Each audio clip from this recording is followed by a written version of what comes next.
স্বাধীনতার ঘোষক শহীদ রাষ্ট্রপতি জিয়াউর রহমান বীর উত্তম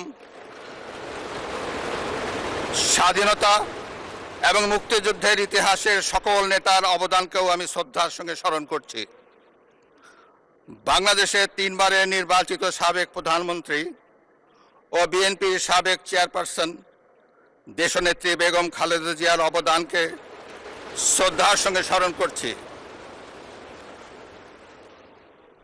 যিনি দেশে সংসদীয় গণতন্ত্র প্রতিষ্ঠা করেছেন। গণতন্ত্র প্রতিষ্ঠার লড়াইয়ে প্রতিবার সামনের কাতারে থেকে আপোষহীন নেতৃত্ব দিয়েছেন।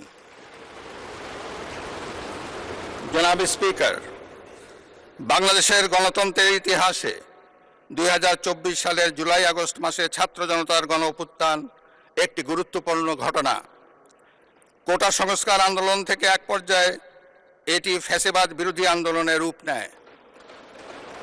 দেশের ছাত্র জনতা, কৃষক, শ্রমিক, শিক্ষক, সাংবাদিক, বুদ্ধিজীবী, প্রবাসী তথা সকল শ্রেণী পেশার মানুষ গণতন্ত্রের পক্ষে রাজনৈতিক দলসহ সকলের সম্মিলিত আন্দোলনের ফলে 2024 সালের 5ই আগস্ট তৎকালীন ফ্যাসিস্ট সরকারের পতন ঘটে।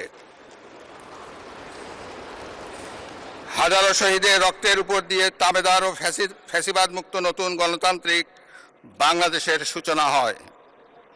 আমি 2024 সালের জুলাই আগস্ট ছাত্র জনতার গণ অভ্যুত্থানে শহীদ ও আহতদের এবং দীর্ঘ 1.5 দশকের ফ্যাসিবাদী শাসন আমলে গুম, খুন, বিচার বহির্ভূত হত্যাকাণ্ড এবং ফ্যাসিবাদ বিরোধী আন্দোলনে নির্যাতন ও নিপীড়নের শিকার সাধারণ মানুষ ও রাজনৈতিক দলের সদস্যবৃন্দকে কৃতজ্ঞতার সঙ্গে স্মরণ করছি।